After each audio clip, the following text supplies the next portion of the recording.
다들 음, 야식이 아니 주순바를 가지면로 Hoy es, creo que es el día 13 de nuestras enseñanzas de verano y para empezar me gustaría ofrecerle a todos los miembros de la Sangha, de los monasterios y los conventos en India, Nepal y Bután, los que están escuchando, como también todos los miembros de la Sangha en los centros de Dharma y los que están participando a través del Internet, quisiera darles la bienvenida. Y todos los demás que están conectados, quiero desearles mis mejores deseos y darles mis saludos.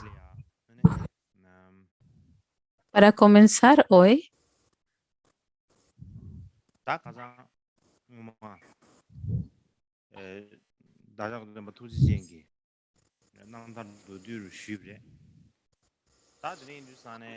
en los últimos días he dado un breve relato de la vida del Buda y pensé que sería un poco importante hablar acerca del tema de de las organizaciones del Buda.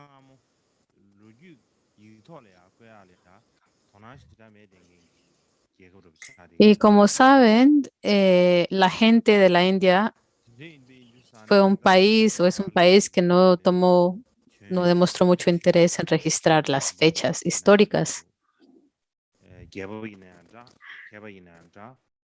Y por eso no conocemos mucho acerca de los grandes seres que aparecieron en la India en la historia en cuanto a sus fechas de nacimiento y de muerte no sabemos, no están registradas.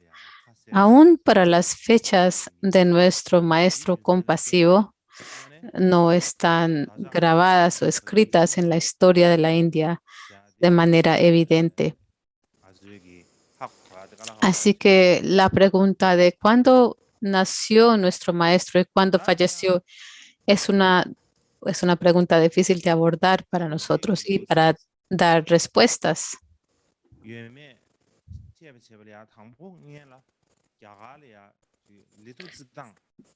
Y antes de llegar a determinar las fechas de su nacimiento y de su muerte, tenemos que deducir si había un sistema de registrar las fechas históricas en la India. Esto es una cuestión fundamental.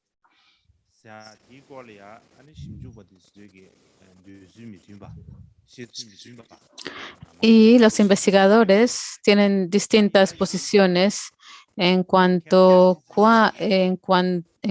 cuánto este sistema se pudo haber producido.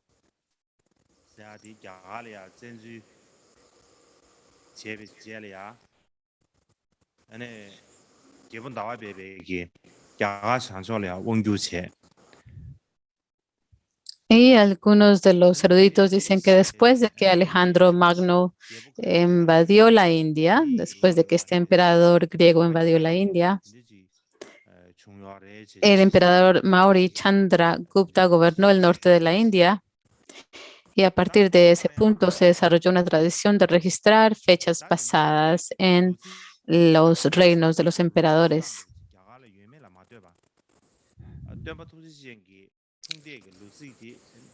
Pero sea si había un sistema de grabar las fechas o no en la India,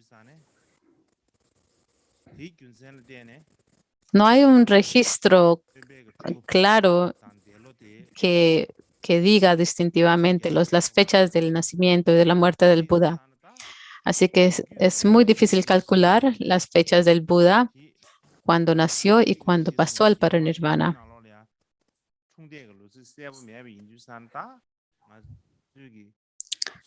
Y como dentro de los documentos históricos no existen estas grabaciones claras, tenemos que calcular, tenemos que hacer una hipótesis y calcular estas fechas. Y en los últimos 100 o 200 años,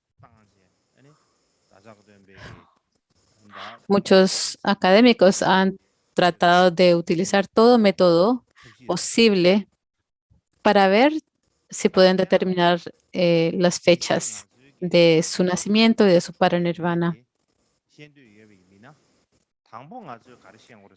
Y si queremos saber cuándo el Buda nació, primero debemos saber cuándo falleció, cuándo pasó al paranirvana. Así que cuándo fue o ocurrió su paranirvana, eso es lo que tenemos que saber en primer lugar. Y la razón es porque en la fecha de su paranirvana está un poco cercana a nosotros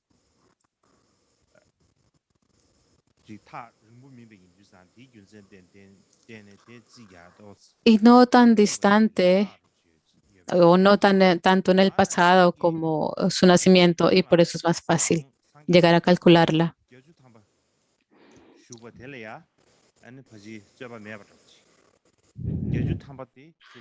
Bien, no se disputa el hecho de que el Buda vivió hasta los 80 años. Se ha aceptado como algo verdadero. Así que podemos restar los 80 años de su fallecimiento o de su paranirvana para poder obtener su año de nacimiento, y esa es la mejor forma de calcularla. Y al poder decir con certeza cuál fue la fecha de su paranirvana, podemos restar 80 años y calcular su año de nacimiento. Así que esta es como la idea básica que los académicos tienen. Ellos proponen que tenemos que saber en primer lugar la fecha de su paranirvana.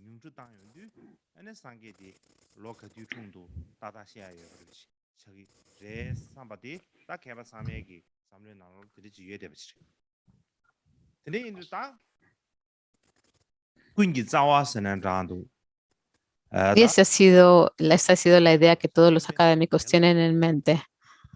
Así que el punto básico es cuál llega a ser la fecha o el año de su paranirvana.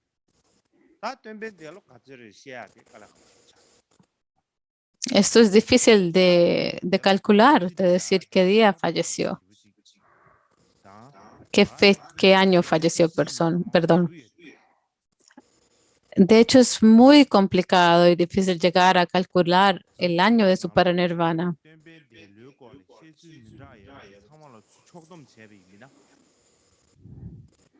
Si llegamos a compilar todas las explicaciones relacionadas con la fecha o el año en que falleció, hay por lo menos 60 diferentes explicaciones al respecto. Pero si llegamos a hacer un resumen de estas, sabemos que las más conocidas, las calculaciones más conocidas del paranirvana del Buda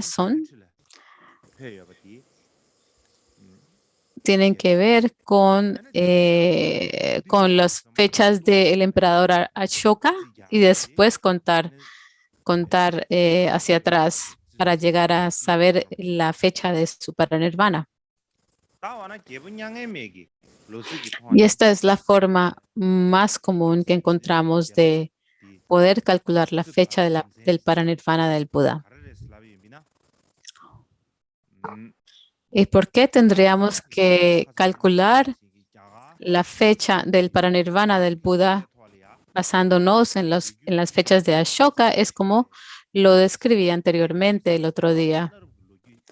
Básicamente no tenemos ningún texto o manuscrito, ningún registro histórico de la antigua India que nos pueda decir esto. Y si queremos saber de los eventos que ocurrieron en la India antigua, sabemos que existe en los textos escritos por el embajador griego y los peregrinos chinos o los maestros chinos que fueron a la India. Y también podemos mirar algunas de las escrituras budistas.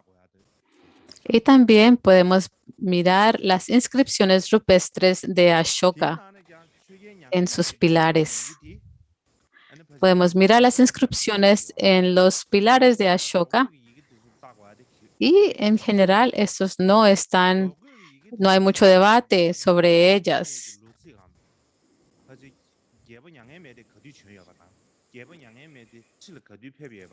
Y cuando podemos ver las fechas de Ashoka, podemos entender sus fechas, cuánto tiempo fue gobernante de su reino, cuando fue entronado y demás. Así que no hay mucho debate acerca de esto, pero el tema de debate más grande es yace en cuál es el periodo de que Ashoka estuviera presente y el paranirvana del Buda. Esto tiene que ver cuántos años, esta pregunta de cuándo estuvo el Buda y cuándo apareció Ashoka en la historia es algo que tenemos que entender y es muy importante, pero es muy complicado acertarlo y por eso hablaré de esto el año que viene.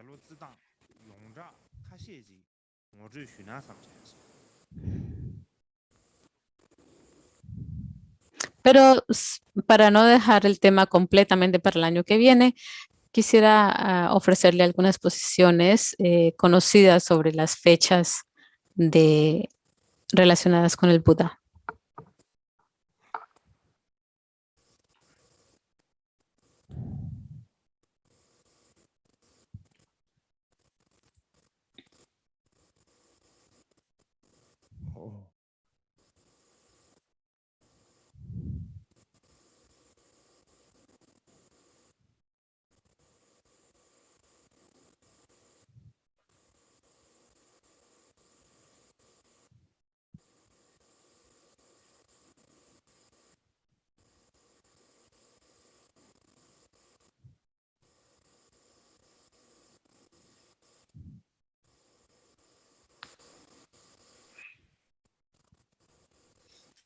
Y estas son las fechas relacionadas con el paranirvana o la muerte del Buda.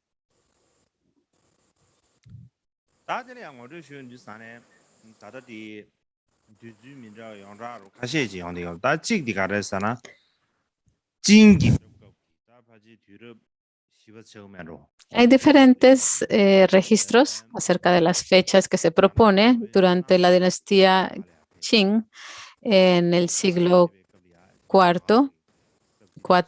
Hubo un maestro que se llamaba Faxin que fue a la India. Y en esa época, él grabó o él registró lo que se decía en esa época en la India. Y esta es la fecha que él explica. Así que, de acuerdo a él, fue 1000 años antes de Cristo. La segunda posición es de Falin de la dinastía Tang y él calcula que es que el paranirvana ocurrió en el año 949 antes de Cristo. Y la tercera pertenece a la tradición de Sri Lanka, de Mahavansa, la historia del país de Sri Lanka. Y dicen que el paranirvana ocurrió en el año 543 antes de Cristo. Y también hay un texto muy reconocido llamado Notas de los Seres Nobles.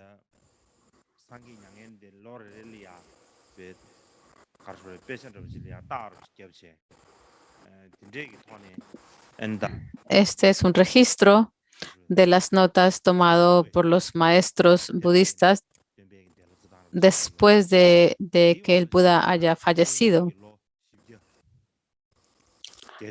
Y se calcula su paranirvana, se dice que sería en el año 485 antes de Cristo. Y el quinto es el Vinaya, que pertenece a la tradición Theravada. Y hay un sutra, y de acuerdo a este sutra, y dice que el año es 483 antes de Cristo o 479 antes de Cristo. Y más tarde hubo un académico europeo llamado Wilhelm Max Müller, y él dijo que probablemente fue en el año 477 antes de Cristo. Y también había un académico japonés, un monje budista japonés, Ui Hakuju era su nombre.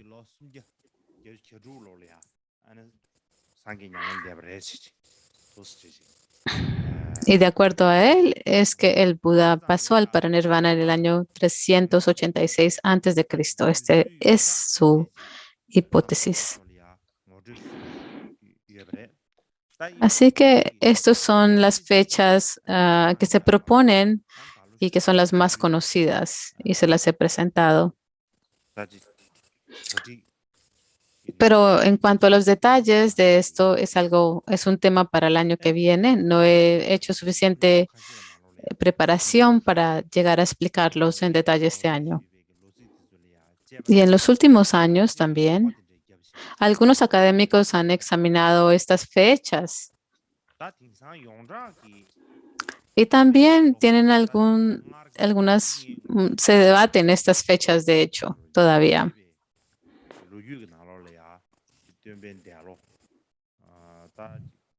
Y lo que en la actualidad se predomina son dos posiciones.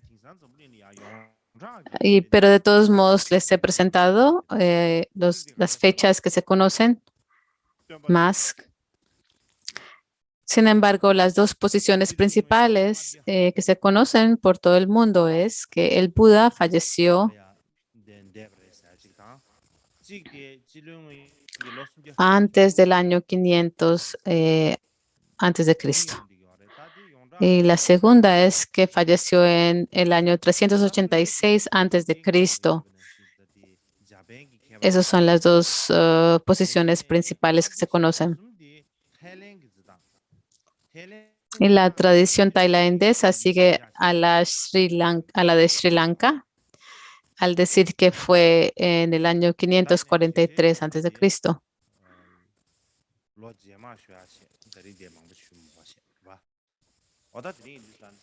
Pero no hablaré mucho acerca de ello ahora, y hablaré más en detalle el año que viene.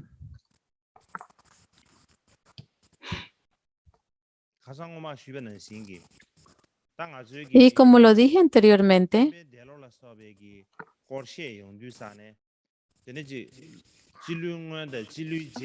cuando hablamos acerca de las fechas relacionadas con el Buda, siempre hablamos acerca de lo que decimos la era común y antes de la era común. Y cuando hablamos acerca de estas dos,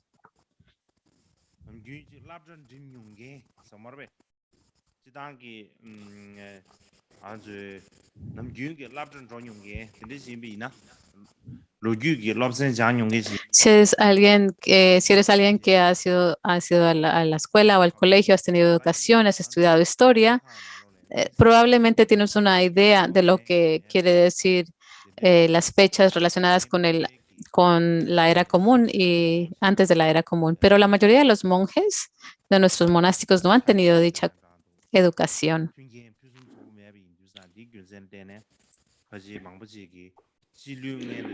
Y no han tenido todos los recursos de una educación completa, moderna.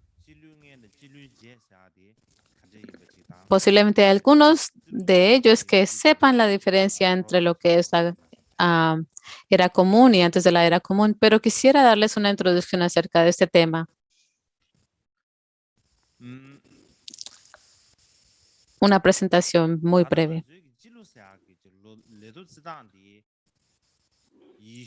Y cuando hablamos acerca de la era común, ¿Cómo comenzó? Comenzó con un monje cristiano y él se llamaba, es un poco difícil de pronunciarlo.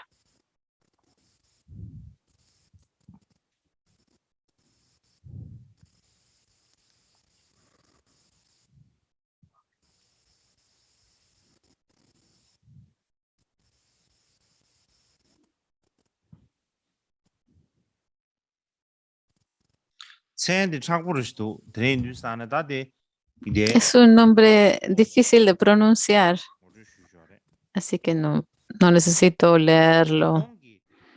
Lo pueden leer en la primera frase de este texto, Dionysius Exiguus.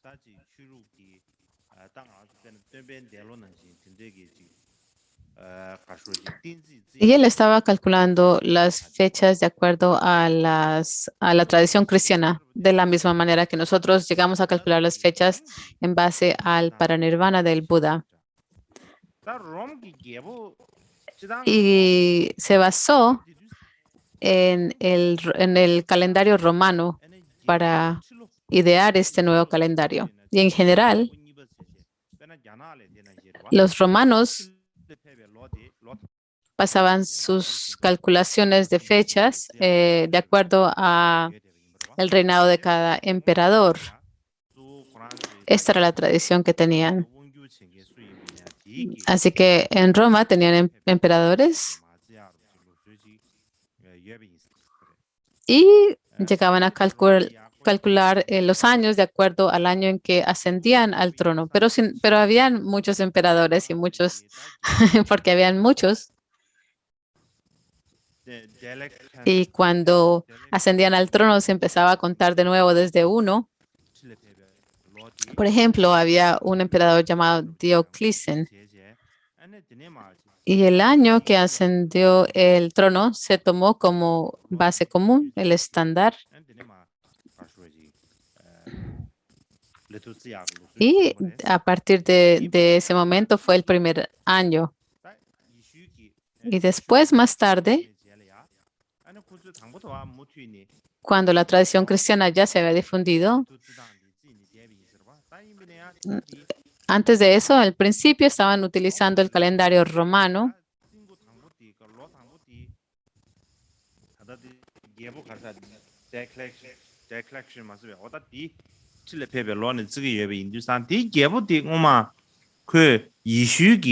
Pero el primer año se había basado a cuando el emperador había ascendido al trono, pero él había perseguido y matado a muchos seguidores de la religión cristiana.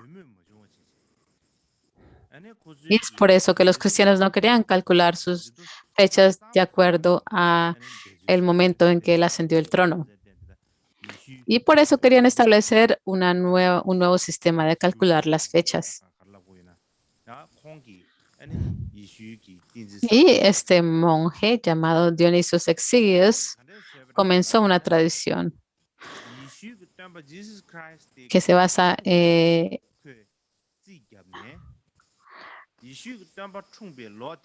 él se pregunta, ¿cuándo el maestro cristiano nació? Jesús Cristo nació, y entonces él empieza a registrar las fechas de los años a partir del nacimiento de Jesucristo, comenzando con el año 1.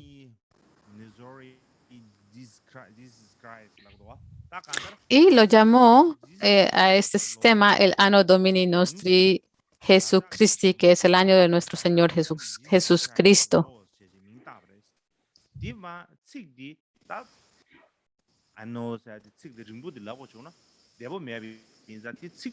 Esta es una frase bastante larga, entonces se redujo a AD. Y por esta razón, cuando hablamos acerca de las siglas AD, quiere decir que es el año cristiano, el año relacionado con Jesucristo. El año cristiano es lo que le llamamos. Y si, por ejemplo, hablamos acerca del año 500 después de Cristo, quiere decir 500 años después del nacimiento de Cristo. yellow tangbu ngen lo yimina yellow tangbu ta yishu ki karsu tamba mochumu ngen lo sang Y si pensamos acerca de los años antes del nacimiento de Cristo, ¿cómo se llaman? Se llaman antes de Cristo. Los años antes de que el maestro naciera. Así que estos se les denominan como los años antes de Cristo y la forma en que se abreve es AC o antes de Cristo.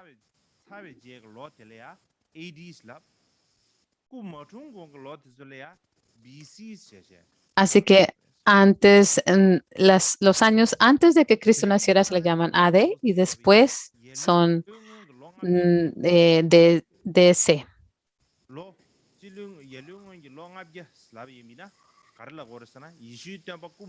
Y si por ejemplo decimos el año 500 AC, quiere decir 500 años antes del nacimiento de Cristo. También tenemos que entender que no hay el año 0. El año 1 comienza, pero no hay un año 0.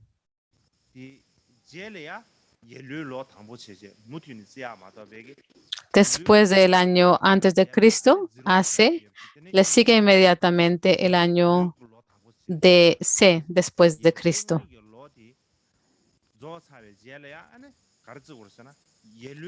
Después de antes de Cristo, entonces comienza el siguiente año que es después de Cristo. Estamos hablando del primer año.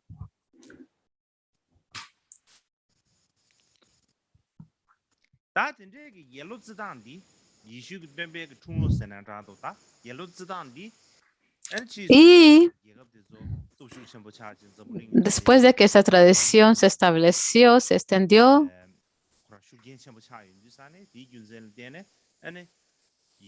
por los países europeos y occidentales. Y entonces la forma de calcular los años, las fechas, basándonos en el sistema cristiano, se convirtió en estándar. Sin embargo, los miembros de las religiones judíos, musulmanes y otros no cristianos se opusieron a decir AD, que quiere decir el año de nuestro Señor, porque implícitamente significaba aceptar a Jesucristo como su Salvador o protector. Entonces dijeron que ese nombre no era pues apropiado. Y lo cambiaron. Y en vez de decir el año de nuestro Señor, el año de la era común. Así que ese es el año de la era común.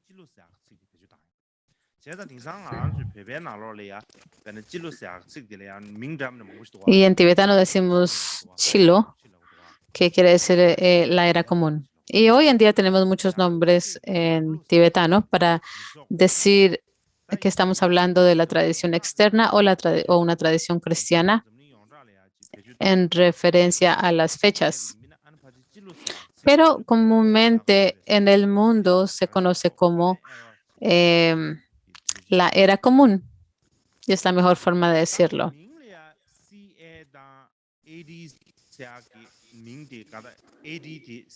Y así que esta terminología AD ha cambiado a ES. El nombre ha cambiado, las siglas han cambiado, pero el significado es igual. La abreviatura es igual. Perdón, la abreviatura es diferente, pero el significado es igual. Por ejemplo, para este año estamos en el año 2021.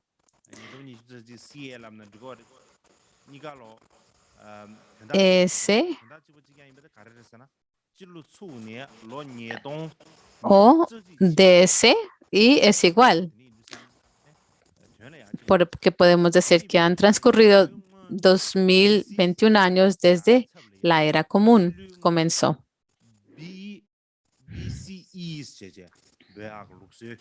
Así que hemos sustituido la palabra A de antes de Cristo con S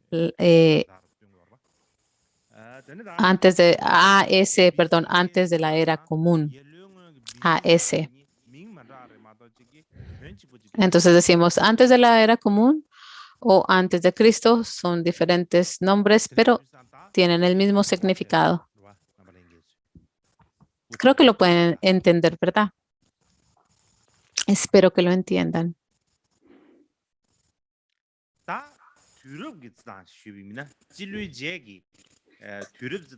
Y para hablar, ¿cómo es que llegamos a calcular los siglos en la era común? Cada 100 años de la era común se le llama un siglo. Cada 100 años se agrupa en un siglo. Así que después de 100 años cambias a otro siglo. Así que el primer siglo comenzó del primer año al año 100 y este es el primer siglo.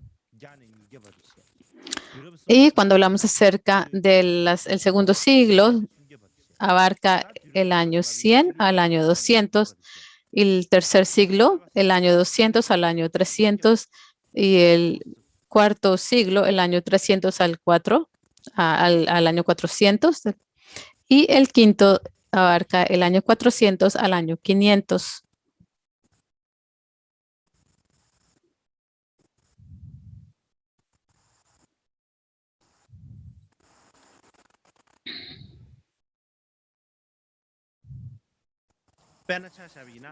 Por ejemplo, para darles un ejemplo,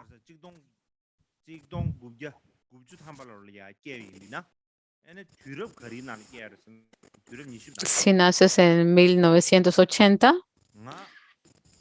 ¿en qué siglo naciste? Naciste en el siglo XX. Yo nací en 1985. Esta es el siglo XX en cuanto a los siglos en el que nací. Si naciste en los años 2000, por ejemplo, en el año 2000, naciste en el siglo XXI. Es algo que tienes que entender. Y si vamos a mirar hacia atrás,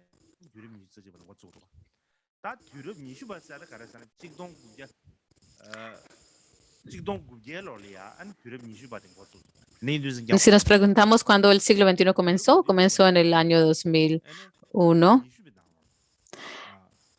Y si vemos, entonces, si yo nací en el siglo XX, entonces el Karmapa número 16, ¿cuándo nació? Nació en el siglo XX. Y antes de él, el Karmapa número 15 nació en el siglo XIX. ¿Por qué? Porque nació entre 1800 y 1801 y 1900. Y el Karmapa número 14 nació en el siglo XVIII. No, es muy complicado. Parece que hay un error. Es mejor arreglarlo ahora.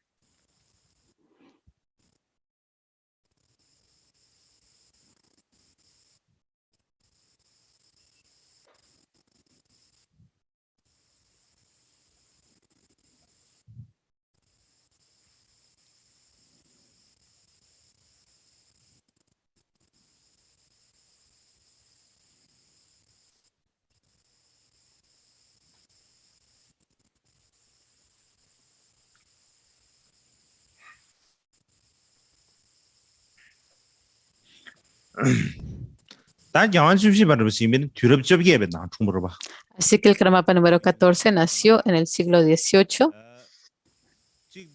¿Y por qué se dice que nació en el siglo XVIII? Porque nació en el periodo de 1701 y 1800.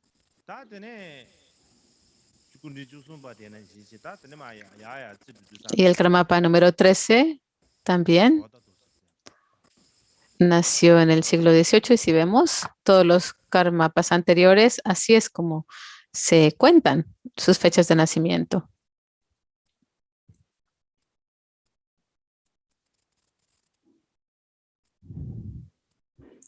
Y aquí podemos ver las fechas de el primer Karmapa, el octavo Karmapa y el 16º Karmapa. El primer Karmapa nació en el siglo XII y la razón es porque él nació entre el año 1111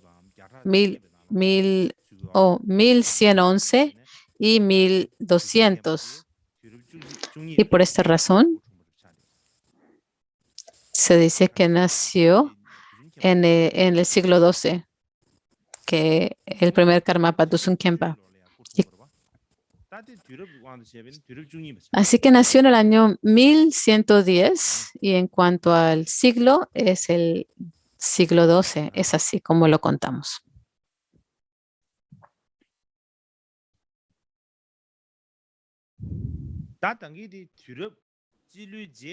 Y ahora para contar los siglos antes de la era común, ¿cómo llegamos a contarlo? Pues lo que hacemos es que vamos hacia atrás.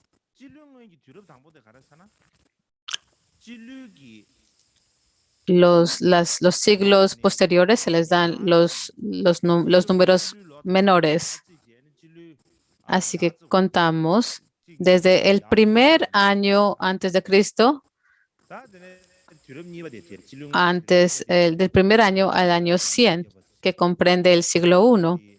Y del año 200 al año 100 comprende el siglo II, y el año 300 al año 200 es el siglo III, y el año 400 al año 300 es el siglo IV, y del año 500 al año 400 llega a ser el siglo V antes de Cristo o antes de la era común.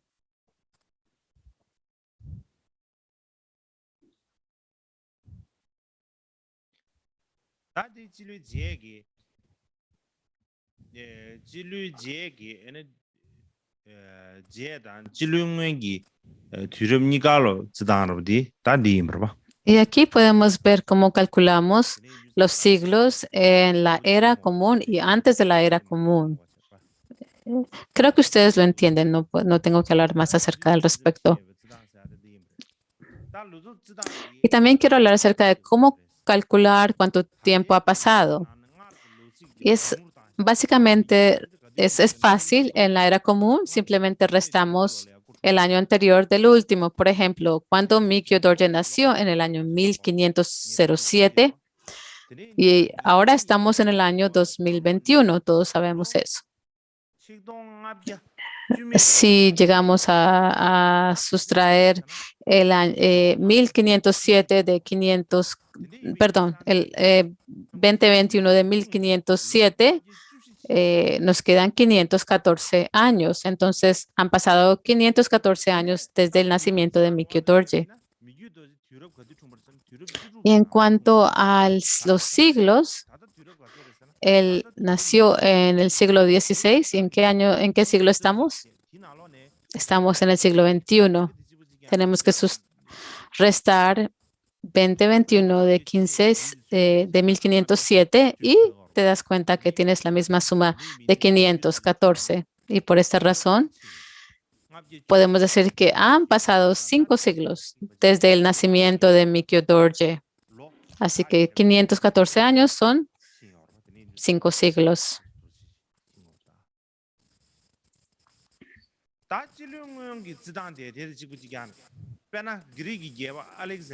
Y es lo mismo si ambas fechas son anteriores a la era común.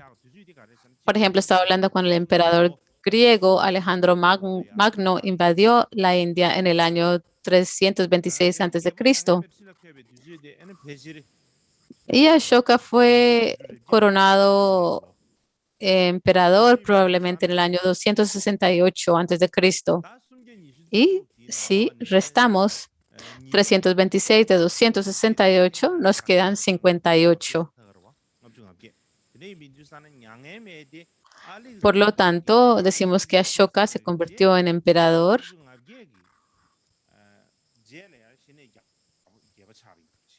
58 años después de que Alejandro Magno invadiera la India.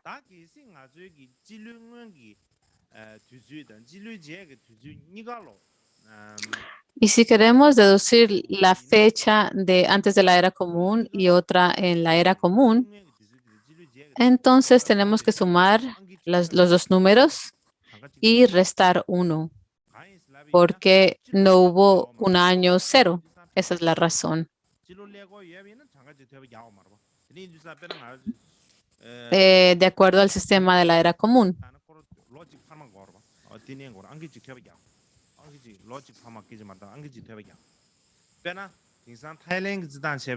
Así que tienen que recordar de restar un año. Por ejemplo, la tradición tailandesa dice que el Buda pasó al paranirvana en el año 544 antes de la era común y estamos ahora en el año 2021. Si podemos sumarle 544 a 2021 y le restamos 1,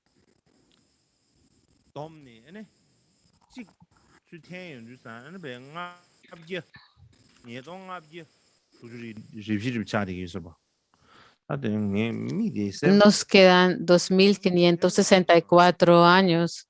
No estoy viendo muy bien. Creo que sí tenemos que restar un 1 de esta suma. Así que esta calculación tailandesa, podemos decir que han pasado 2.564 años desde que el Buda pasó al paranirvana, según la tradición tailandesa.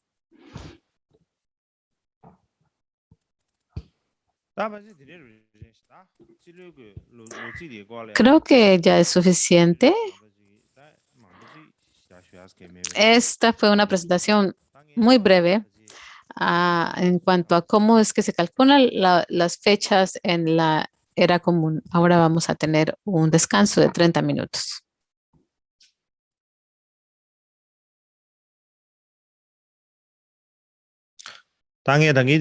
¿Me pueden escuchar todos?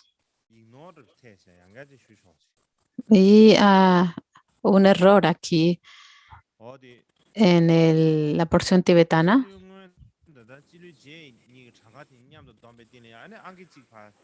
Y cuando estamos contando,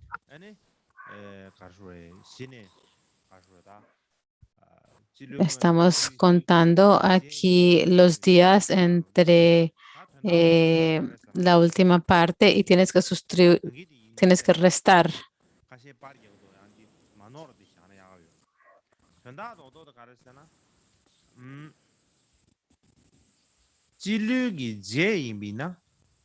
Si quieren tomar una foto aquí de esta diapositiva, pueden hacerlo, pero estamos hablando acerca de cómo se calcula el tiempo antes de la era común. Esto es fácil, así que si el nombre es más en el área común, si el número es más grande, pues es más cercano a nosotros. Y tomen en cuenta que tienen que restar, tienen que sumar, perdón. Tienen que sumar nuestro año, por ejemplo, si es 2021, y restarle la fecha en que, por ejemplo, en que fue el paranirvana del Buda, que es 544, y restarle 1. Entonces, están sumando 2021 más 544 y restar 1 y llegan a 2.564. Si pensamos acerca del año 2000 y llegamos al siglo XXI, y sabemos que le tenemos que añadir un año a cada siglo para llegar a ese siglo. siempre hay una diferencia entre la fecha, el año y el siglo. Por ejemplo, en el año de 1910 es el siglo XX.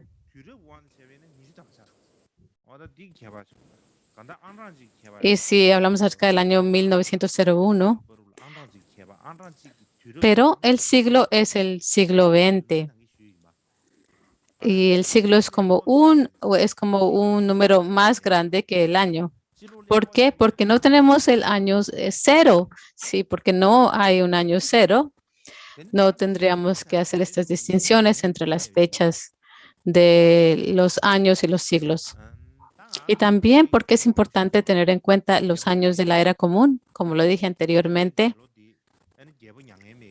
Como dije, el emperador Ashoka, y la fecha del parinirvana se calcula basándonos en la fecha en que Ashoka ascendió al trono. Y tenemos entonces que saber cuándo Ashoka ascendió al trono.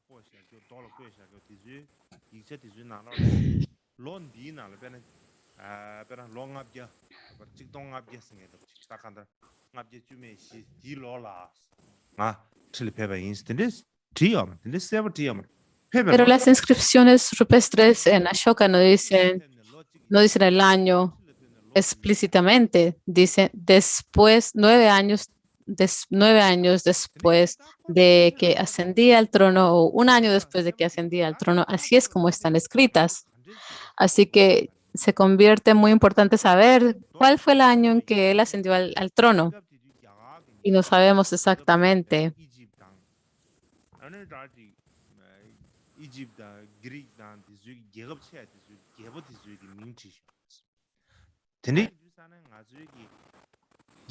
Y algunas de estas inscripciones rupestres también registraron las fechas de los reyes y los emperadores griegos y otros en Occidente. Y tenemos que saber cuándo, pero lo sabemos porque en esos países ya existía una tradición de registrar las fechas históricas. Así que si podemos usar las fechas de los reyes de otros países o de los gobernantes de otros países para poder calcular cuándo fue que Ashoka ascendió al trono, entonces tenemos una idea. Otra complicación que surge es que aunque llegamos a saber precisamente cuál fue el año que él ascendió al trono, no es tan fácil decir o deducir cuándo fue que el Buda pasó al parinirvana. No es tan fácil calcularlo. Porque si el King Ashoka hubiera escrito una inscripción que han transcurrido este número de años desde que ascendí al trono, hubiera sido más claro, pero no fue así. Y entonces, digamos que estamos como buscando a las oscuras la fecha del parinirvana del Buda, tratando de calcular cuál fue la fecha en que el emperador Ashoka ascendió al trono. Y es por eso que se dan tantas diferentes fechas. 500 años antes de Cristo y demás, porque hay tantas distintas explicaciones en cuanto al año en que Ashoka ascendió al trono. Y otro problema que se presenta es que cuando llegamos a calcular las fechas, también estamos hablando de los años. Y entonces, ¿cómo calculaban ellos los años? Decimos hoy en día, un año tiene 12 meses, 30 días por mes. Pero algunas personas dicen que en la India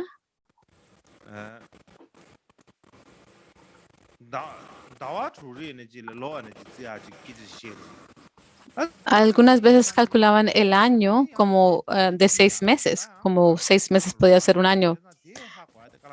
Entonces, esto es una forma muy diferente de calcular los años y llega a ser muy difícil de saber cuántos años exactamente de acuerdo a nuestro sistema. Y lo que tenemos que tomar en cuenta es que El sistema de grabar las fechas en el era común es muy importante porque es una forma común que todos los países utilizan. Y si no lo tuviéramos, entonces todos los países se confundirían porque cada uno tendría su propio sistema. Y es por eso que necesitamos un sistema de calcular las fechas en común. Cuando estamos escribiendo cartas, cartas representando el monasterio o tus cartas personales, es importante usar el sistema del calendario común, porque en el futuro entonces las personas podrán entender de qué fecha se trata. Dentro de Tibet tenemos tantas formas de calcular las fechas. Y si tenemos diferentes sistemas en el futuro, va a ser un poco difícil para que las personas sepan qué es de verdad, cuál era la fecha, y por eso es importante llegar a grabar o a registrarlas también dentro del sistema del calendario de la era común. Por ejemplo, también es importante decir a qué sistema pertenecen si vamos a hablar acerca de los sistemas tibetanos. Sabemos ahora que todos sabemos los tres diferentes sistemas que están en Tibet, pero en el futuro las personas no van a saber. Así que si nos basamos en nuestras propias calculaciones con nuestros propios sistemas y no de acuerdo al sistema común de la era común, entonces en el futuro las personas tendrán gran dificultad en entender y entonces el resultado es que nuestras historias se van a confundir sus fechas. Asimismo, cuando lleguemos a usar este sistema de la era común, decimos que es algo que vino del exterior. Es un sistema que vino del exterior. Es un año occidental. Y algunos dicen que pertenece a un sistema cristiano. Pero como lo acabé de explicar, el mundo entero simplemente cambió usa este sistema, se cambió el nombre, pero el significado es igual. Así que en tibetano también es la era común porque todo el mundo ha decidido que se le llame la era común. Y si tenemos otro nombre, le damos otro nombre, entonces la gente en el futuro no van a saber si están hablando acerca de la era externa y de la era tibetana, entonces no van a entender y esto va a crear complicaciones en el futuro y es mejor hacer un sistema estándar. Es algo que tenemos que tomar en mente. Si no lo tomamos en mente ahora, en 100, 200, 300 años, cuando la gente esté revisando las historias, van a tener dolor de cabeza las personas. Así que pensando en las generaciones futuras debemos de hacerlo más fácil y tenemos que tomarlo en cuenta. Tenemos que pensar hacia lejos en el futuro y solamente empezar. Mi tradición es importante, nuestra tradición es importante, somos parte del Kamsa, tenemos la tradición Surpu u otras y tenemos que escribir el mes y el día de acuerdo a estos sistemas. Sí, son importantes. Escríbelo. Si está en esa tradición de Surpu, escríbelo. No estoy diciendo que no pongan su fecha de acuerdo a su sistema tradicional, pero también tienen que incluir la fecha de la era común. Así que ya he dicho muchas cosas sin sentido. Ahora sí continuamos con nuestro tema.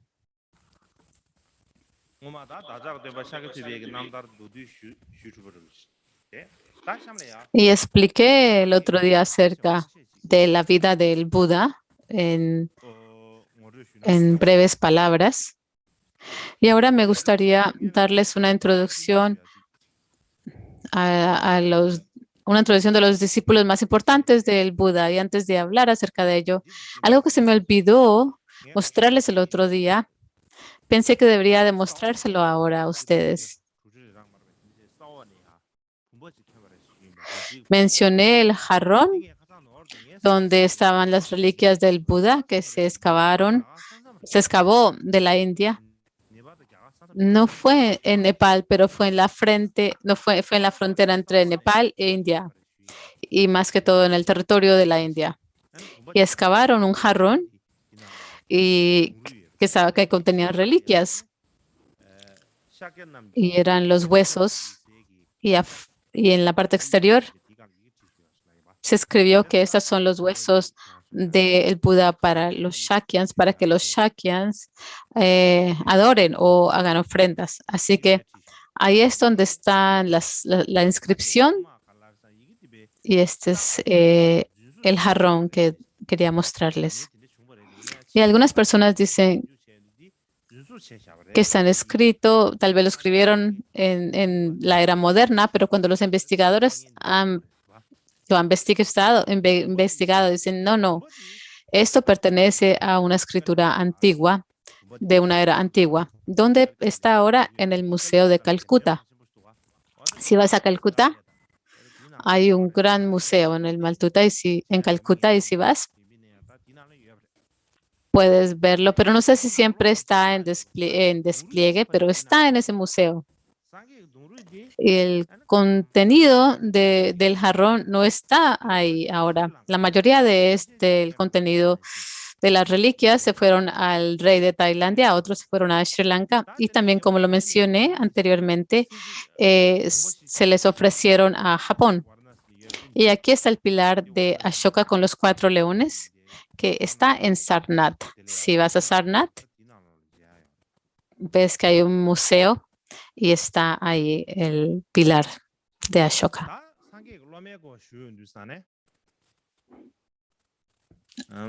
Y si hablamos acerca de los discípulos del Buda,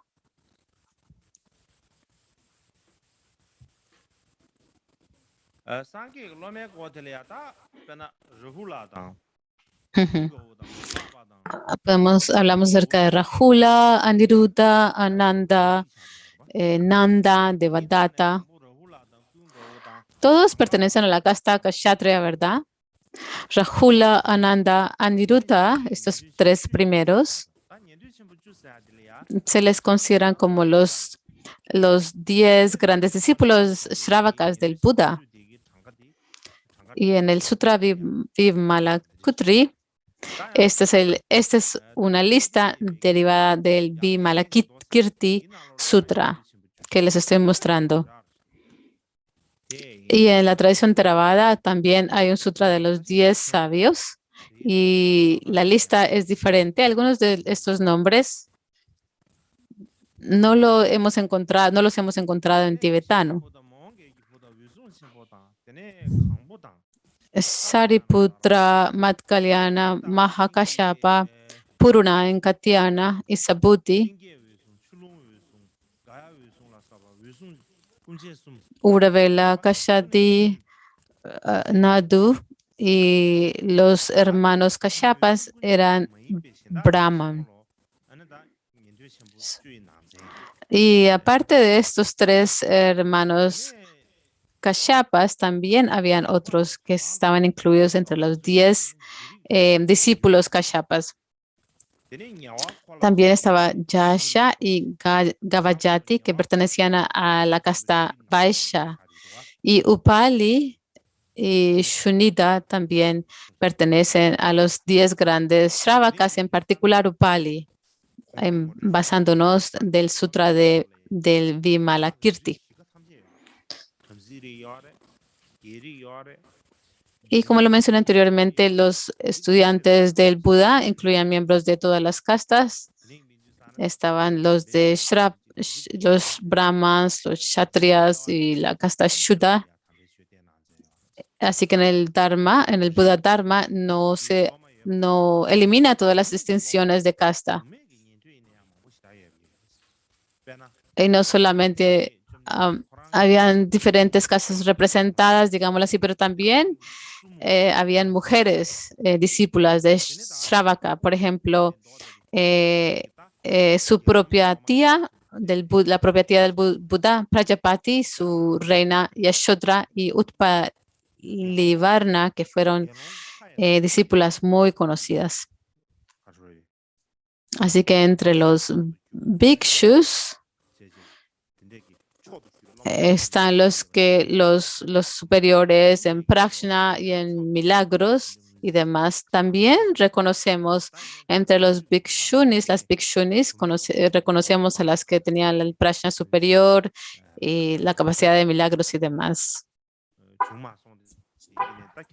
No dispongo del tiempo para poder decirle todos los nombres, pero si toman interés, están ahí, pueden leerlos.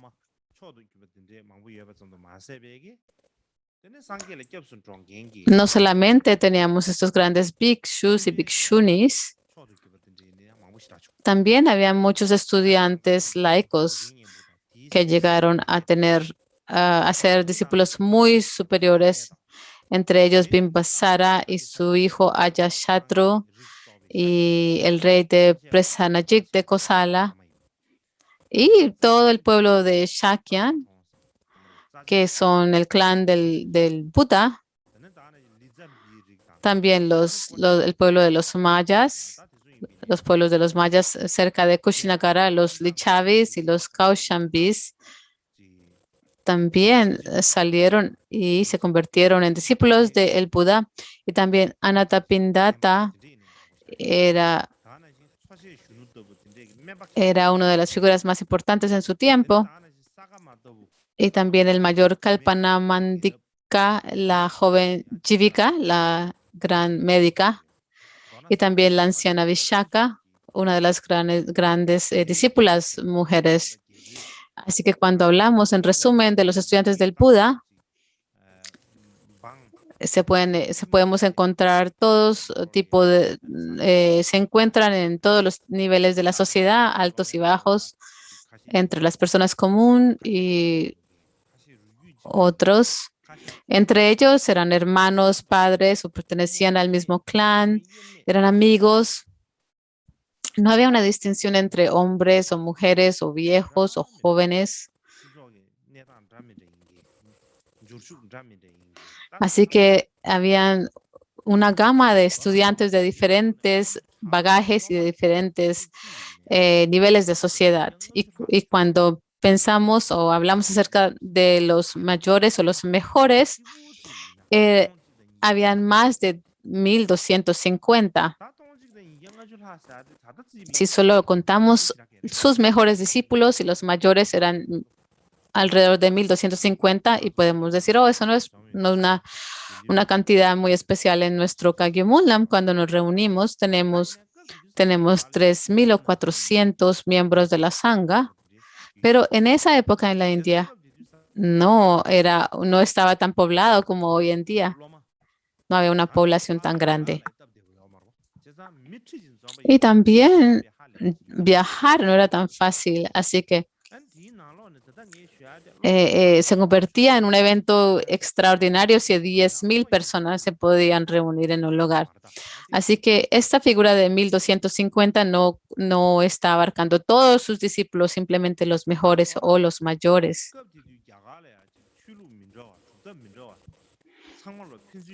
O los mejores discípulos mayores. También habían diferentes religiones y filosofías que competían entre sí en la India.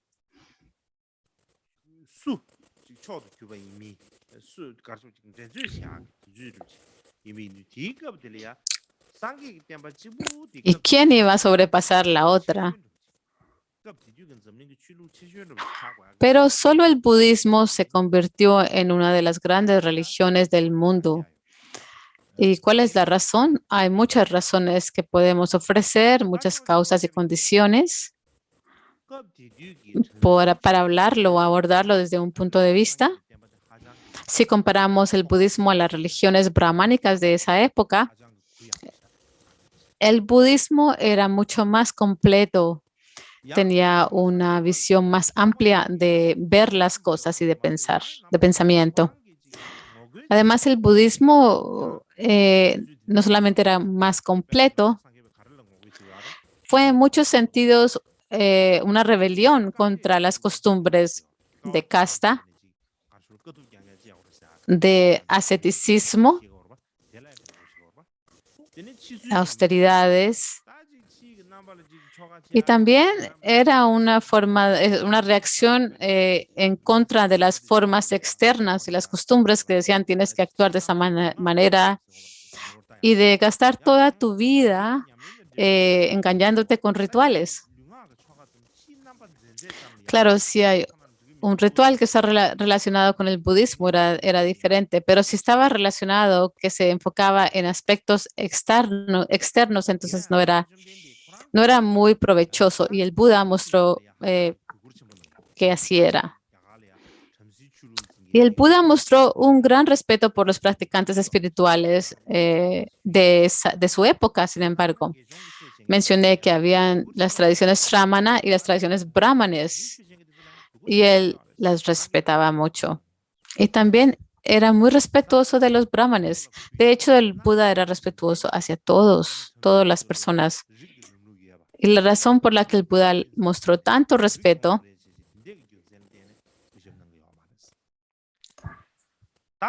no era porque los brahmanes pertenecían a una casta alta. Entonces, ¿por qué él demostraba este respeto? Era porque los brahmanes tenían una buena prajna y buena conducta. Y porque su prajna y su buena conducta eran tan excelentes, la de los brahmanes, él los respetaba. Y había una distinción entre tener inteligencia y buena conducta y no una distinción de la casta a la que perteneces. Él decía, esta persona tiene buena conducta y tiene inteligencia y por eso él les mostraba respeto. Por ejemplo, el último estudiante del Buda, Subhadra, y le pregunta, se dicen que todos somos los mejores y los más supremos, todas las religiones dicen lo mismo, pero ¿cuál es la mejor religión en realidad? Y la respuesta que el Buda le ofreció no se trata de decir este individuo es bueno o este individuo es malo.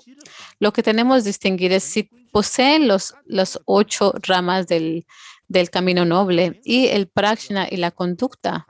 Así es como podemos distinguir en cuanto a su práctica, no en cuanto al individuo.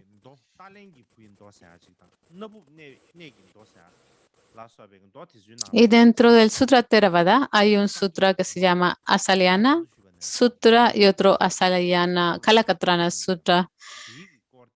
Y enseña claramente que cuál fue el pensamiento del Buda y que era muy vasto y amplio. Y por esta razón, cuando llegamos a leer estos sutras, podemos entender su pensamiento vasto y amplio.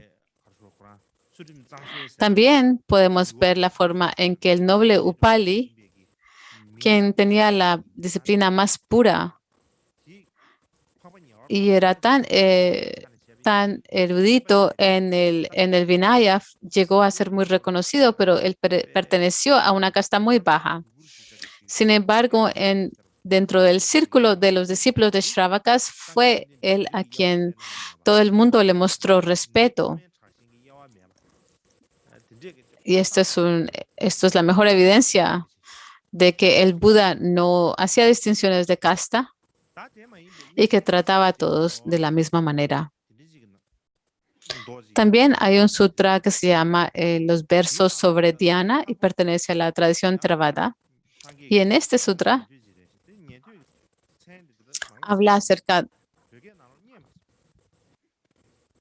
de otro gran discípulo del Buda, cuyo nombre no hemos podido encontrar en la tradición tibetana, no hemos encontrado su nombre. En Pali es Shuniti o Sunita.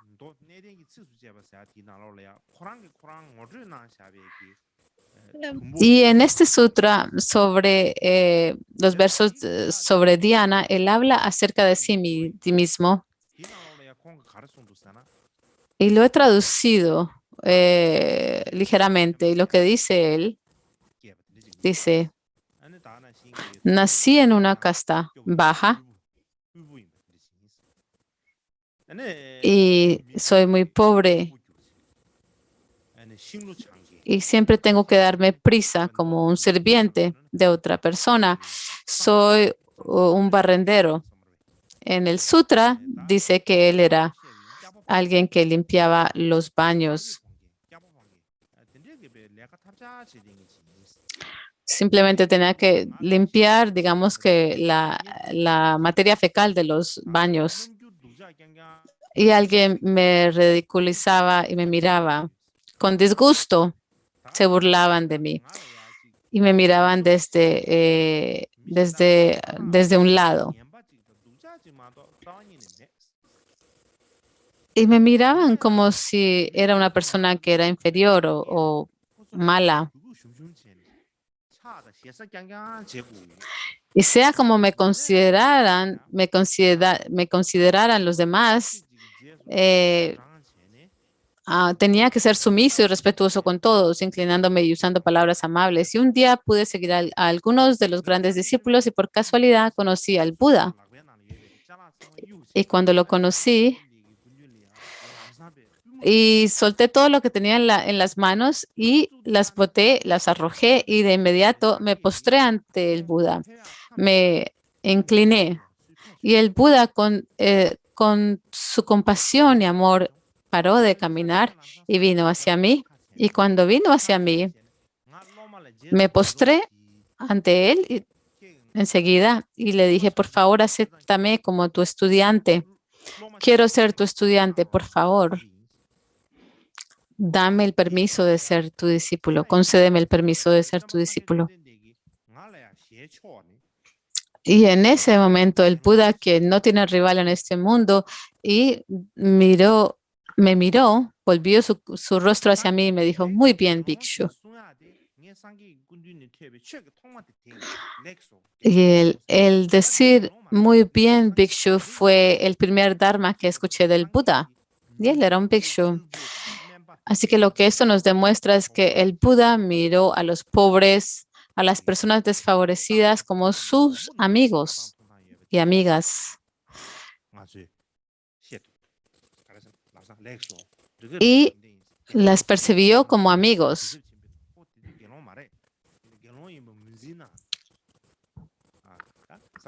En ese momento, él no era un bhikshu, pero el Buda lo reconoció como un bhikshu. Así que entre todos los monásticos, los que tenían el rango más alto eran los bhikshus o los monásticos completamente ordenados.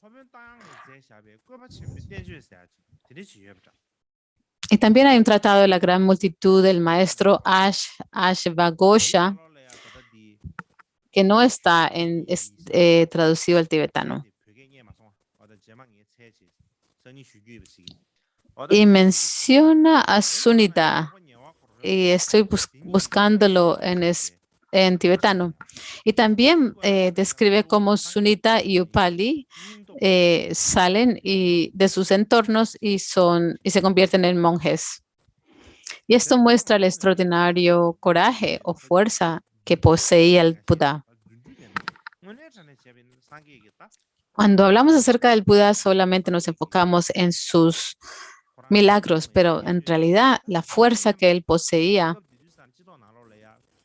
y sus características particulares e extraordinarias es que aun que las personas que se consideraban las más inferiores en la sociedad,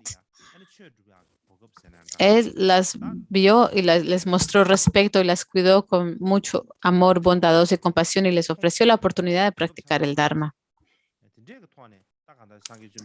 Y le proporcionó todo el respeto que se merecían dentro de la sociedad.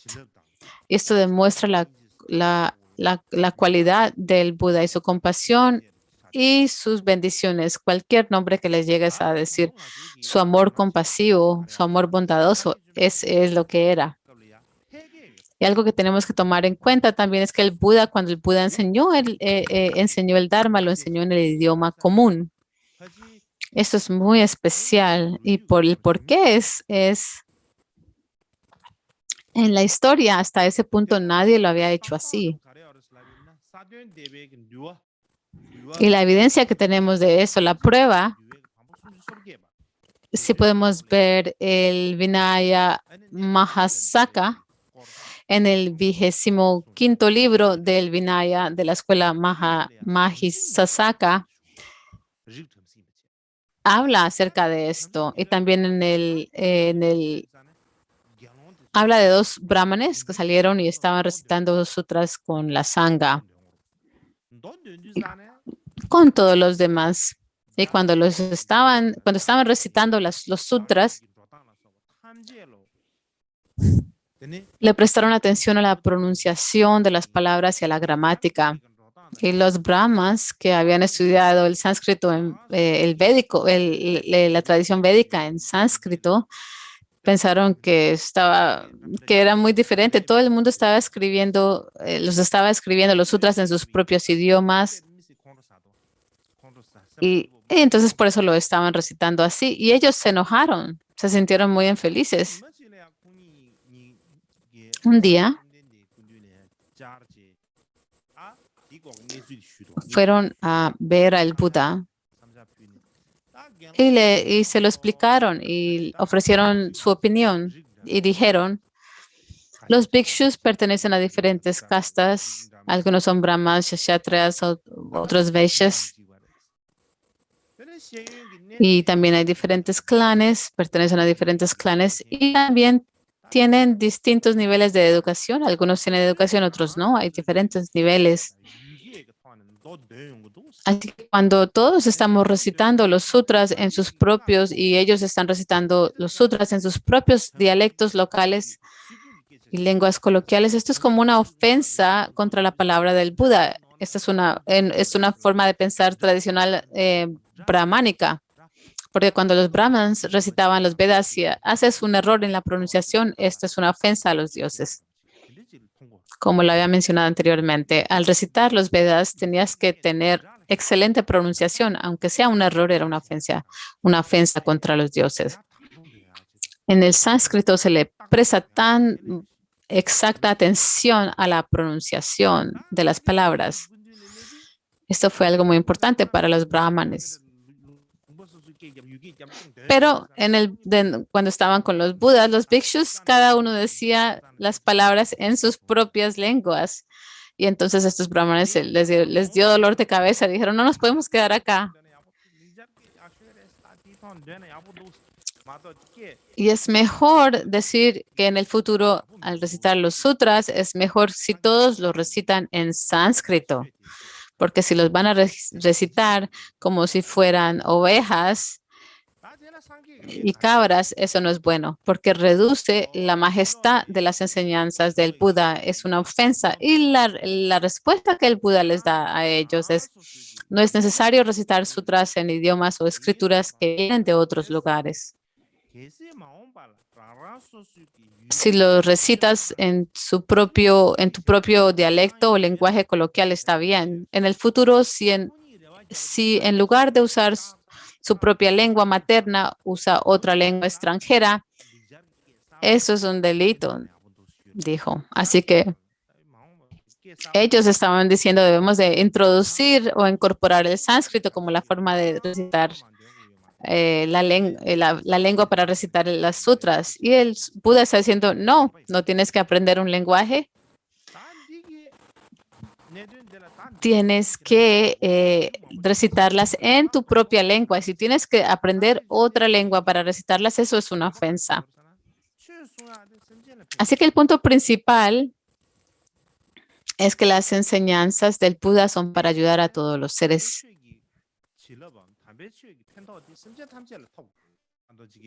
Así que las bendiciones del Dharma tiene que contactar a todos los seres, no solamente a unos, sino a otros.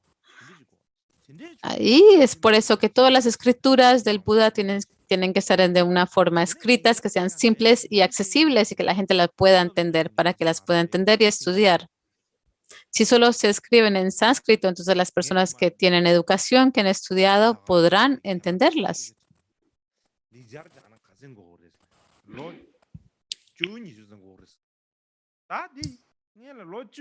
Y les pregunté a unos maestros indios, ¿cuánto tiempo toma aprender sánscrito? Me dijeron, toma como 10 o 20 minutos, años, 10 o 20 años. Y entonces tienes que aprender desde que eres chiquito, porque son 10 o 20 años. Y en ese tiempo no tienes opción de practicar el Dharma. Así que es por esta razón que cuando el Buda enseñó el Dharma, lo enseñó en los idiomas comunes. Y los, y los discípulos también recitaron los textos en los idiomas comunes. Y esto inició una nueva tradición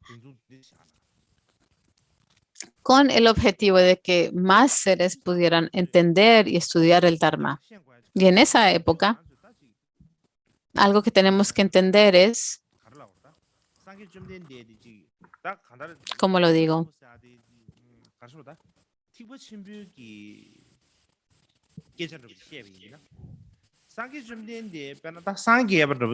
Si lo hablamos en términos de el marco Mahayana, llegar al despertar es la presentación del Buda tradicional, pero cuando estamos hablando acerca de enseñar el Dharma, es en ese periodo de enseñar el Dharma que él demuestra las características Mahayana. Después de alcanzar el despertar, que ya había alcanzado el beneficio propio, y él no solamente enseñó el Dharma,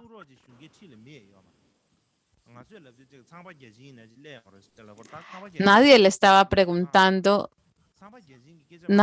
nadie vino a preguntarle, enséñame el Dharma, pero decimos que Brahman y Indra le preguntaron, pero no estamos hablando de los dioses. Pero después de que él alcanzó la iluminación, nadie vino y le pidió que le enseñaran el Dharma. Nadie dijo, oh, el Buda no está enseñando el Dharma. De hecho, no había nadie a su alrededor cuando él alcanzó la iluminación.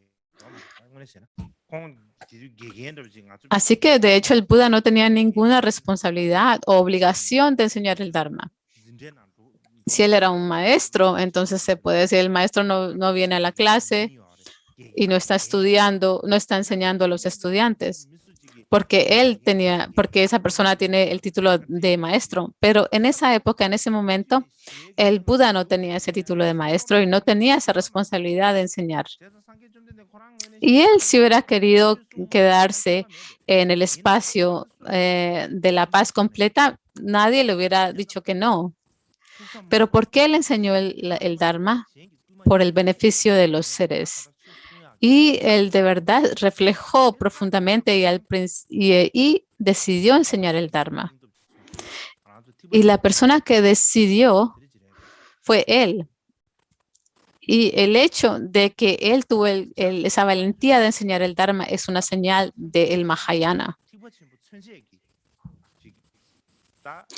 Así que entre todos los sutras del Buda, si estamos buscando un ejemplo del Dharma Mahayana o un símbolo, es enseñar el Dharma, enseñar a los seres el Dharma. Digamos que es la cualidad y la señal más extraordinaria del Mahayana.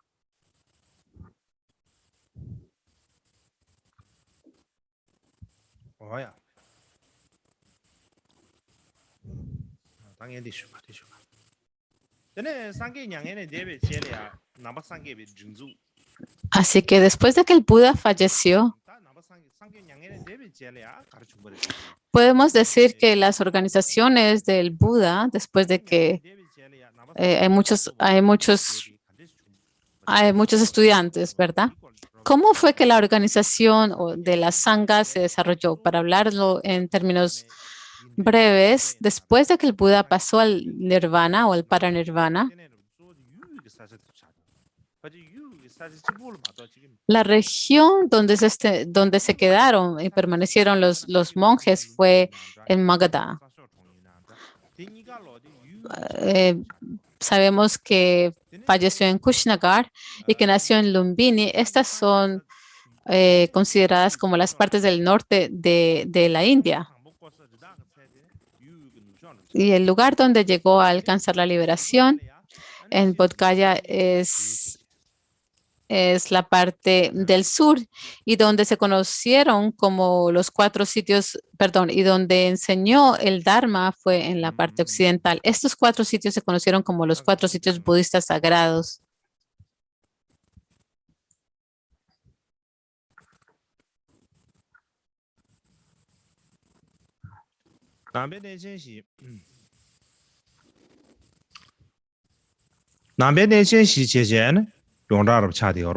Y estos 4 sitios budistas sagrados son muy conocidos hoy en día, ¿verdad? Estos son su lugar de nacimiento, de iluminación, de girar la rueda del Dharma y de pasar al paranirvana. Estos son los 4 sitios sagrados.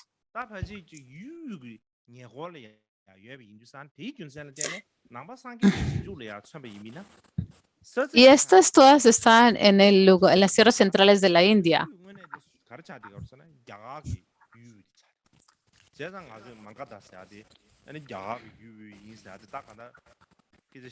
Y este es el área de Magadha. Y por eso es que reconocemos a Magadha como el lugar central de la India. Y ustedes todos conocen estos sitios sagrados. Bodh Gaya, donde alcanzó la iluminación. Sarnath, el Parque de las Gacelas, donde giró por primera vez la rueda del Dharma. Y también Lumbini es el lugar donde nació y donde falleció es en Kushinagar. 3 de estos sitios están en la India y uno de ellos está en Nepal y es Lumbini.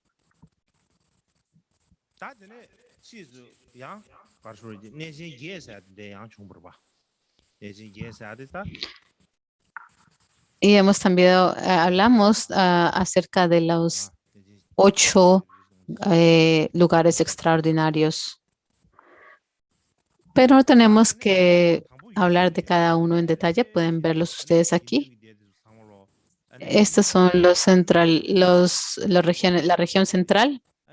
Y gradualmente la Sangha se fueron al oeste y al sur de las tierras centrales y empezaron a enseñar el Dharma, a difundirlo.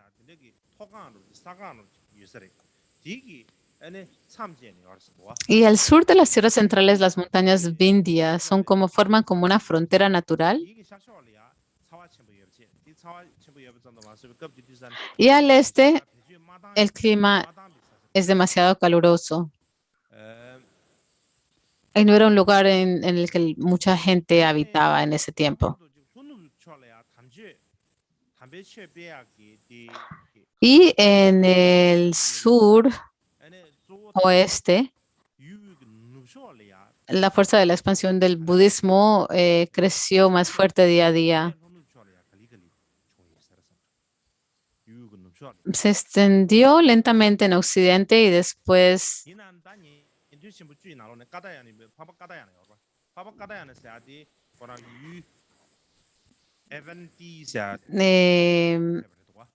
y entre los 10 grandes discípulos estaba el noble Shravaka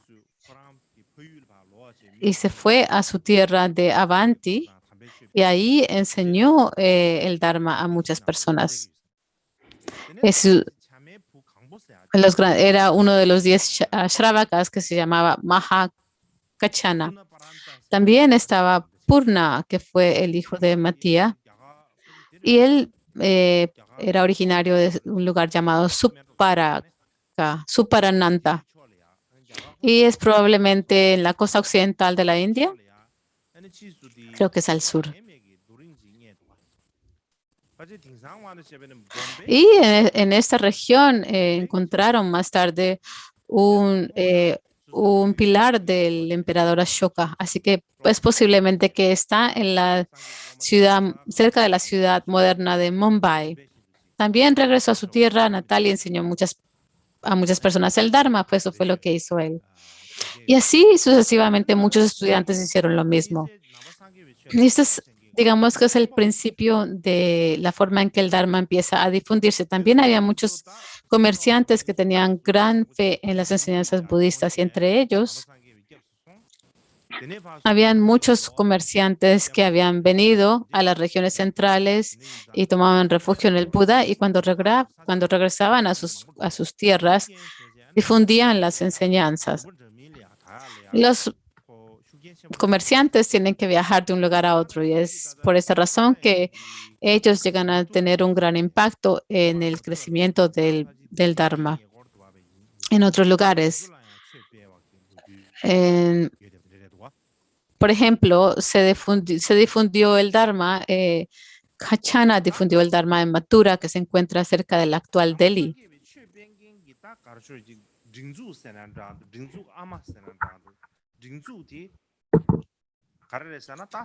Así que la madre o la base que llega a difundir el Dharma, la madre es la Sangha. La responsabilidad de difundir el Dharma es la responsabilidad de los monásticos y la razón es ¿por qué?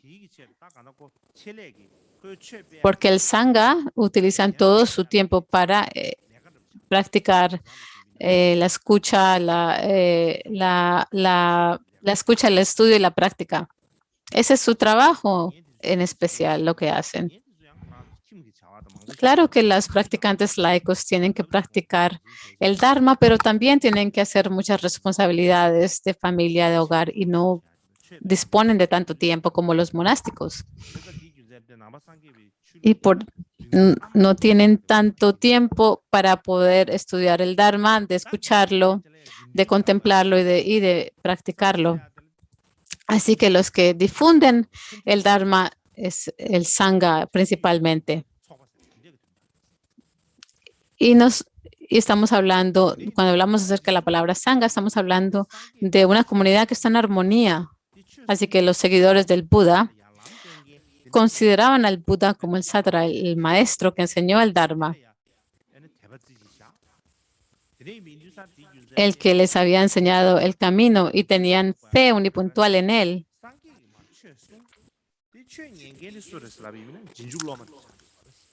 ¿Y por qué se les llamó a los estudiantes del Buda Shravakas? Los que escuchaban es porque ellos escuchaban. Por eso se les llama los que escuchan.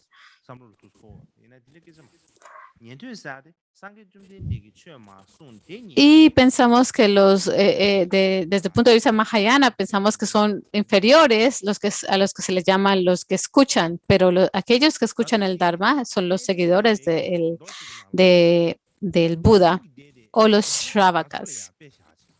Hay una sutra Theravada en donde el Sangha se le compara a un océano. Y esta es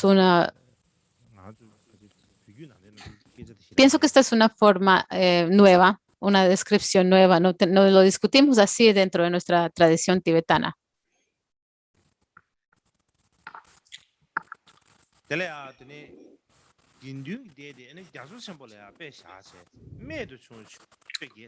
Así que el Sangha se compara a un océano y se dice que esto es una característica del Sangha. Se dice que la Sangha tiene 8 maravillosas cualidades porque en el centro es más profundo el océano. Así como el océano se hace más profundo, la Sangha también se entrena gradualmente en el camino y sus cualidades de realización crecen. Igualmente, así como las olas del océano no cruzan las costas, los Shravakas no violan la disciplina, nunca traspasan las fronteras de su disciplina.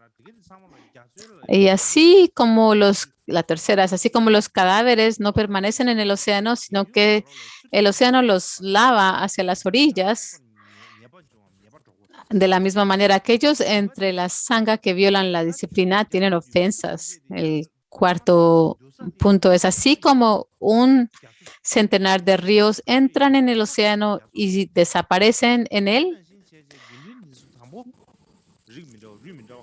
Igualmente, los miembros de la Sangha descartan la casta y el clan y son llamados finalmente los hijos de los Shakyas,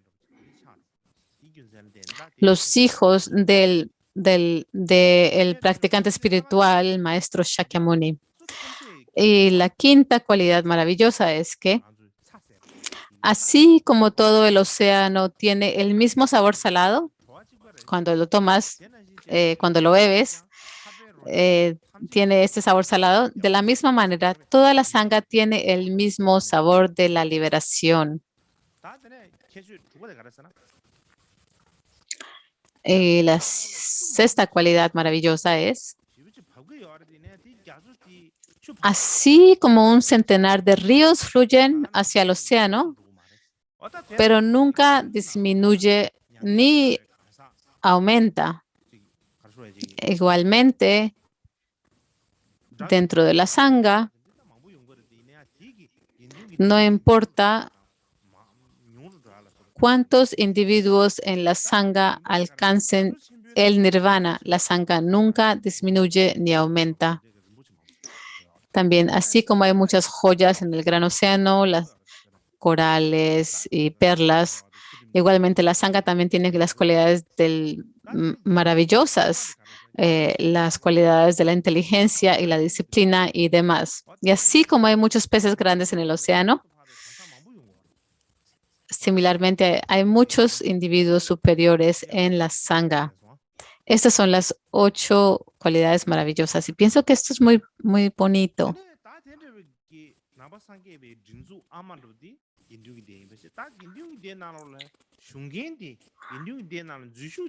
Así que la organización fundamental del Buda es la sangha.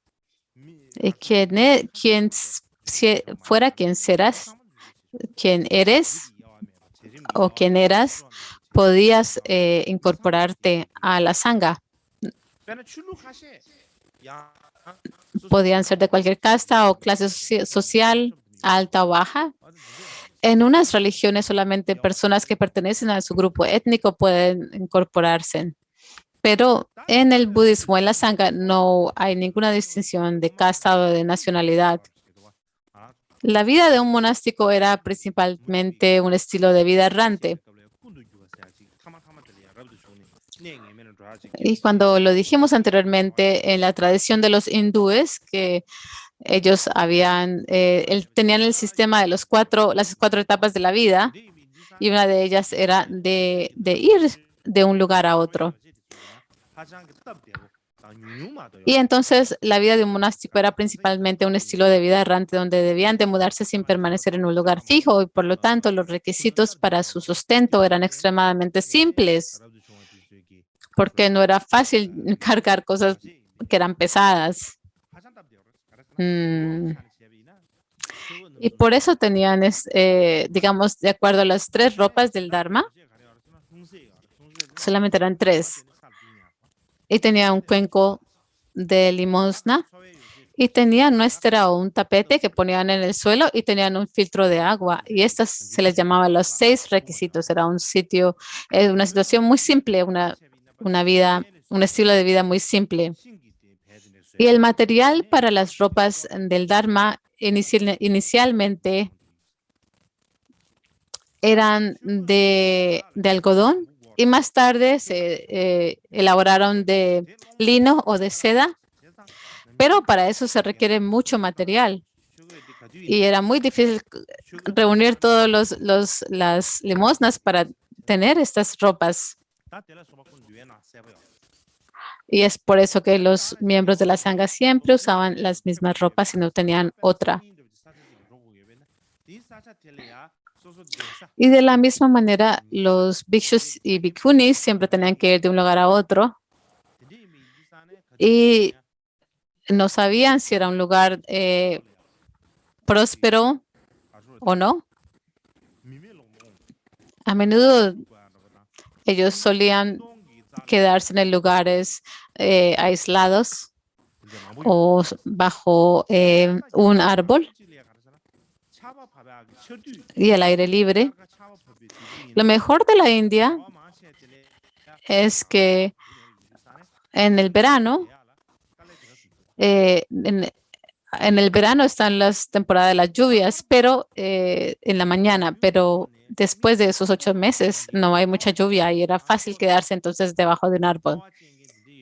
Y también habían, dentro de la sangha, habían personas que querían practicar las penurias de las austeridades. Y posteriormente, cuando se recopilaron las prácticas, se ven las prácticas o las cualidades de la austeridad. Y se les conoció hay unos que practicaban las cualidades de la austeridad, como por ejemplo Mahakashyapa, quien permaneció dentro de las cualidades de la austeridad. Bueno, entonces esta fue una breve presentación de cómo fue que la organización del Buda ocurrió.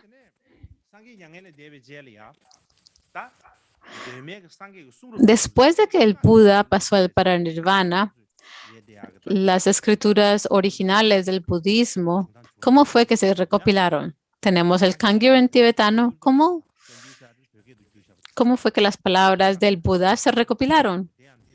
Sabemos que el Kangyur son las palabras del Buda traducidas al tibetano. Y en particular estamos hablando de las escrituras originales del Buda. Y hay de muchas posiciones acerca de este tema y no tengo que enumerarlas todas. Después de que el Buda pasó al parinirvana, el mayor Mahakasyapa se dio cuenta de que si ignoraban las enseñanzas del Buda, desaparecerían rápidamente y tuvo la idea de celebrar un consejo. Así que llegó a reunir todos los bhikkhus, los bhikshus y todos los de edad mayor. Y cuando compartió su opinión, entonces todos dijeron sí, todos estuvieron de acuerdo. Y entonces 500 discípulos se reunieron en Rajgir y compilaron todo el Dharma que el Buda enseñó. Este se llama el primer concilio. Y cuando hablamos acerca de la palabra concilio, también la entendemos de otra manera. No es solamente que estaban recitando juntos, pero tal vez lo que pudo haber ocurrido era que en esa época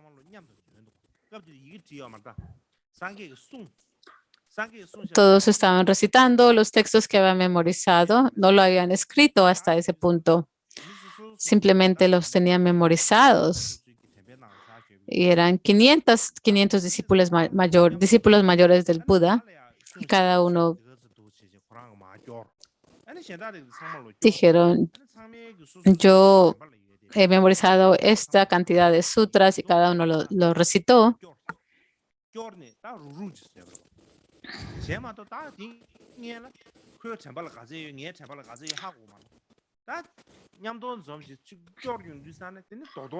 Y entonces así los discípulos recitaron el Dharma. Y entonces al recitar todos estos sutras, entonces este se convierte en un corpus de sutras. Y algunos académicos dicen que el primer concilio no sucedió. Pero si miramos los textos de muchas escuelas, de los 18 diferentes escuelas, se habla mucho acerca del primer consejo. Así que pienso que sí ocurrió.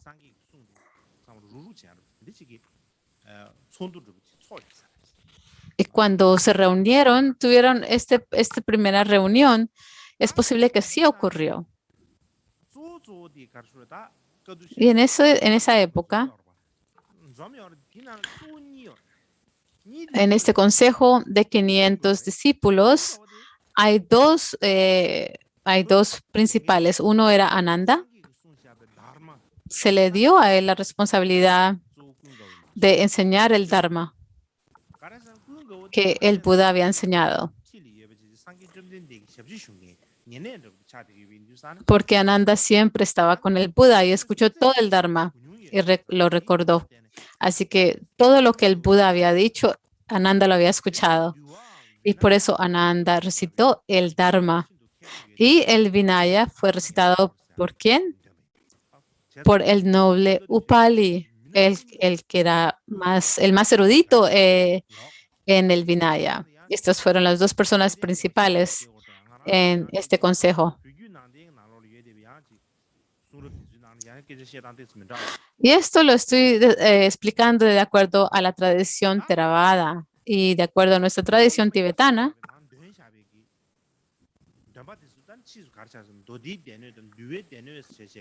Se dice que los textos que recitaron se convirtieron en el contenido de las castas del Sutra y del Vinaya. Y entonces son tres canastas, ¿verdad? Tres tripitakas. El Abhidharma es la tercera. ¿Y dónde? Entonces, ¿cuándo ocurrió el Abhidharma? Entonces se dice que apareció más tarde. Y para que fuera más fácil recordar los sutras y los vinayas y los puntos importantes, los registraron en versos que se llaman gatas. Los registraron como sutras y en versos llamados gatas. Más tarde agregaron algunos comentarios y algunas historias del trasfondo relacionado con los gatas. Y estas se llaman la puerta de entrada al Dharma. Y también aparecieron unas sutras, posteriormente aparecieron en forma de prosa, pero originalmente estaban escritas en versos para que la gente pudiera memorizarlos fácilmente.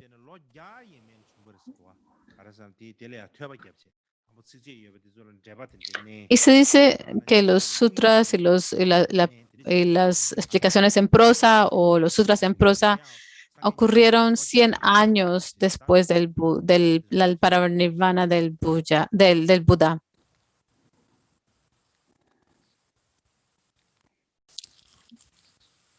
Y esto se refiere a la hipótesis de muchos investigadores.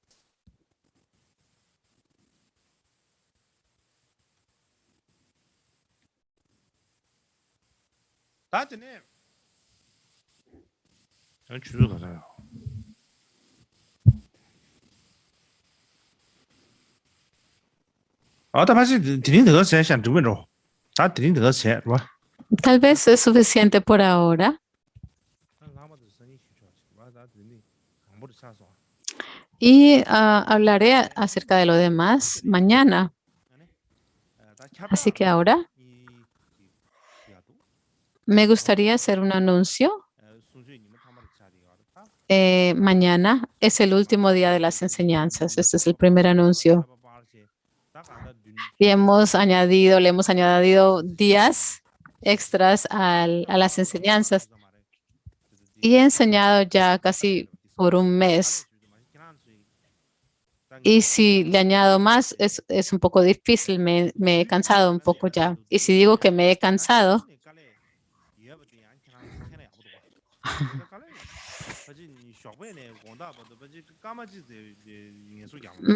no es bueno para mí decirlo, pero sinceramente desde la mañana hasta la noche no he descansado. Y si sigo trabajando así tan fuerte, no va a ser muy bueno para mi salud. Así que lo vamos a dejar hasta este punto este año y mañana serán las últimas enseñanzas de este ciclo. Hemos planificado recitar algunos textos mañana, pero no creo que tengamos tanto tiempo.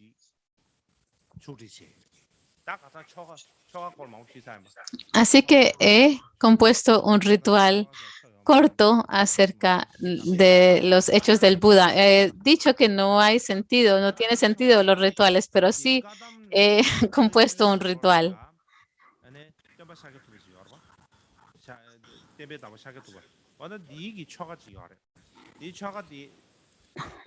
hay un ritual Kadampa relacionado con el Buda Shakyamuni. Está en el tesoro de las instrucciones preciosas de la tradición Kadampa. Y también lo podemos ver en el océano de joyas compilado por el maestro Yananata de la tradición Yonan. Y he tomado estas dos fuentes como base para componer este ritual corto para el Buda Shakyamuni. Así que como he hablado acerca de la vida del Buda Shakyamuni, así que lo pude, digamos que de manera espontánea, escribirlo. Así que mañana tendremos un festín. Así que si pueden reunir algunas cositas, no necesitan nada que esté en plástico o empacado. Lo mejor son frutas. Si no puedes encontrar frutas, lo que puedes utilizar, primero ve lo que lo que tienes y reunirlas. Y mañana vamos a tener un festín y la vamos a combinar con el ritual que se llama el festín de Tsaro. Y pensé que debería de mencionárselos a todos ustedes.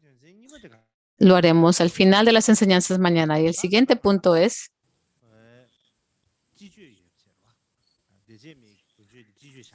tenemos las enseñanzas de primavera y de verano. Y tenemos las enseñanzas de invierno que se llaman Guncho, y las enseñanzas del otoño, no sé, creo que si enseño mucho tal vez no funciona.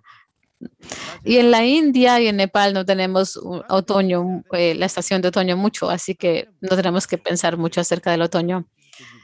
Podemos pensar en el futuro acerca de ello, pero por ahora sí tenemos las enseñanzas de invierno del Kunchu en tibetano. Y durante estas enseñanzas de Kagyo Kunchu, el año pasado hablaré acerca de los 4 dharmas de Gampopa. ¿Y qué debería de enseñar este año? Sí, tengo una idea. Pero antes de mencionar mi idea, me gustaría preguntarle a los kempos de los Shedras que se reúnan y tengan una discusión sobre los temas importantes y más beneficiosos para ustedes. Así que si pueden discutirlo y después lo pueden compartir conmigo, sería bueno.